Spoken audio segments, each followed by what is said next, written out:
PDMMC येथील medicine विभागाचे विभाग प्रमुख असलेले डॉक्टर अजय डफे आज विदर्भ न्यूजसोबत आहेत आणि 14 नोव्हेंबर या जागतिक मधुमेह दिवसाच्या निमित्ताने आपण त्यांना काही प्रश्न विचारणार आहोत। सर, माझा एक छोटासा पहिला प्रश्न असा आहे की मधुमेहींचे जे घरचे असतात, जे कुटुंबातले लोक असतात, त्यांना मधुमेहाबद्दल कुठल्या प्रकारचं नॉलेज त्या मधुमेहींची जबाबदारी स्वीकारताना असलं पाहिजे? आपल्या घरी मधुमेही असणे म्हणजे त्याला काळजी घेण्याकरता फक्त डॉक्टरच नव्हे तर डॉक्टरशिवाय कुटुंबातील सदस्यांची ही सतत 24 तास गरज पडत असते। आणि मधुमेह हा कसा मॉनिटर करावा, ब्लड शुगर कधी घ्यावी, रुग्णाची काय गरजा आहे, त्यांना दवाखान्यात केव्हा न्यावं, त्यांनी सकाळी उठून फास्टिंग ब्लड शुगर करायची आहे, त्याकरता त्यांनी रात्रीच त्याची तयारी करून ठेवावी।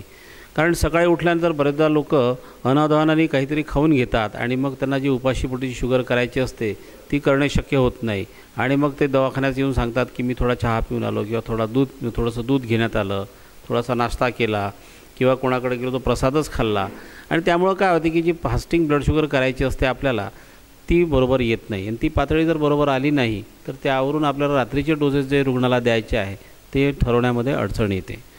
नंबर 2, पोस्ट मील शुगर करायची आहे, त्यासुद्धा करता रुग्णासोबत त्यांचे नातेवाईक असणं आवश्यक आहे। बरेचदा रुग्ण स्वयंभू असेल तर तो स्वतःची काळजी घेईल, परंतु जे रुग्ण म्हातारे आहेत, सिनियर सिटीजन आहेत, 65-70 वर्षानंतरचे लोक, त्यांना ह्या गोष्टीचं भान राहत नाही।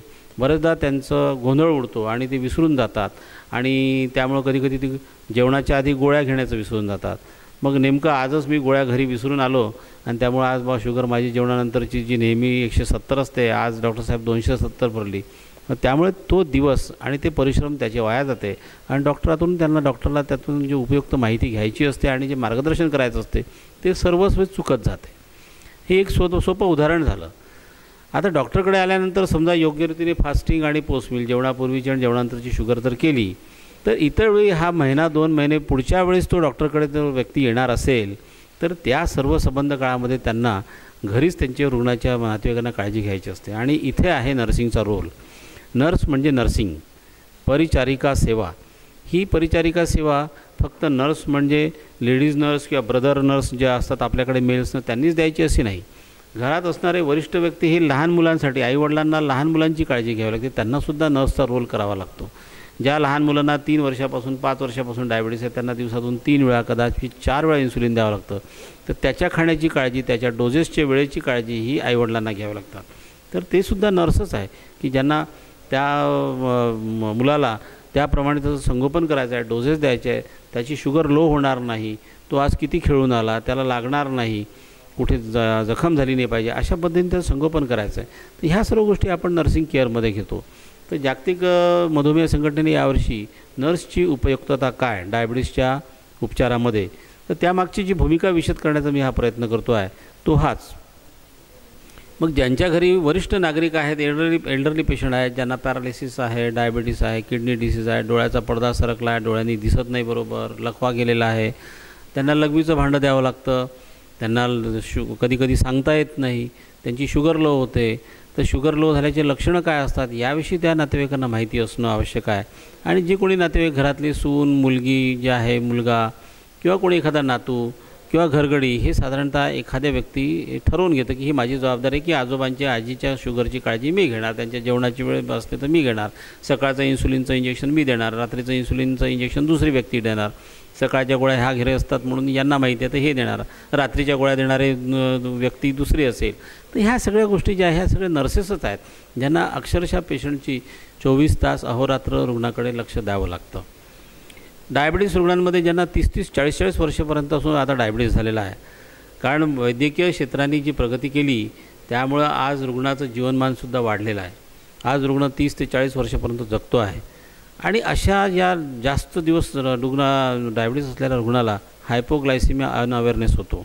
म्हणजे जसं आपण ऐकतो की शुगर लो झाल्यानंतर व्यक्ती एकदम एकाएकी बेशुद्ध होतो किंवा त्यांना खूप घाम सुटतो, दरदरून घाम सुटतो, धडधड व्हायला लागते, कन्फ्युजन झाल्यासारखं होते, सुचेन असं होत नाही। मग आपण त्यातून समजतो की कदाचित त्याची शुगर लो झालेली आहे आणि ग्लुकोमीटरने आजकाल घरी शुगर करतात तर पटकन माहिती होते आणि अशा वेळेस मग आपण त्यांना काही खायला देतो आणि रुग्ण दुरुस्त होतो। परंतु जे रुग्ण 70मध्ये आहे, 80मध्ये आहे, त्यांना बरेचदा शुगर लो झाल्यामुळे जे लक्षणं व्हायचे आहे ते निर्माण होत नाही। पण त्यांची नर्वस सिस्टीम जी आहे, त्यांची मज्जातंतू त्या पद्धतीने त्या प्रतिसाद देत नाही. त्यामुळे शुगर लो होऊनही ते असे एकसारखे पाहत असतात किंवा इकडे तिकडे बघत असतात. तर नातेवाईकांना वाटते की ठीक आहे आजोबा, ठीक आहे आजी, परंतु त्यांची शुगर लो झालेली असते.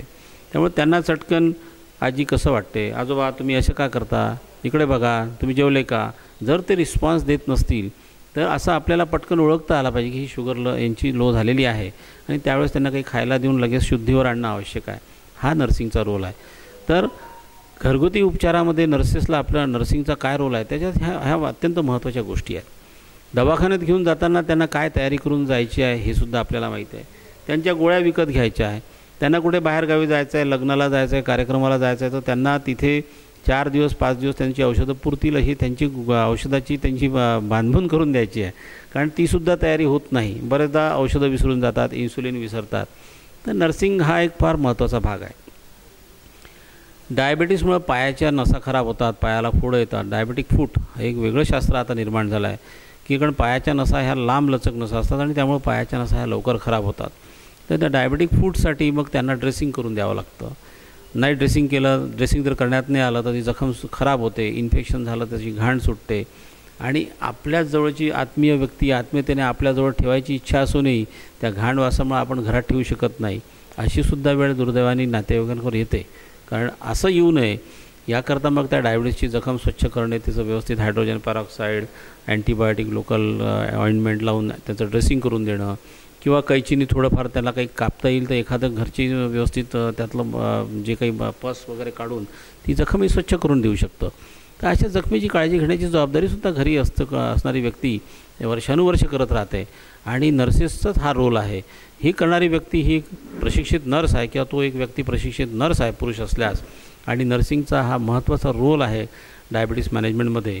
त्यामुळं नर्सेस आणि डॉक्टर्स या दोघांनी सोबत मिळूनच यावर्षी डायबिटीसवर आपण विजय मिळवायचा आहे. अनायासे 14 नोव्हेंबर हा जागतिक मधुमेह दिवस असतो आणि त्याच दिवशी दिवाळी सण पण येतो आहे. त्यामुळे मी सर्व मधुमेही रुग्णांना व्यक्तींना दिवाळीच्या शुभेच्छा देतो. परंतु सण गोड असल्यामुळं गोडवर आपण नियंत्रण ठेवून कमी गोड खाऊन हा सण साजरा करावा आणि अधिक आनंद दिवाळीचा घ्यावा मी शुभेच्छा देतो आणि माझे 2 शब्द संपवतो. डॉक्टर अजय डफळे यांनी आपल्याला समजावून सांगितलं की एकंदरीत कुटुंबातल्या व्यक्तींनी मधुमेहाचे जे रुग्ण असतात त्यांच्यासाठी कुठल्या प्रकारची माहिती ठेवणं गरजेचं आहे, जेणेकरून ते रुग्ण आपण घरातल्या घरामध्ये व्यवस्थित वागवू शकतो आणि त्यांचं नीट संगोपनसुद्धा करू शकतो.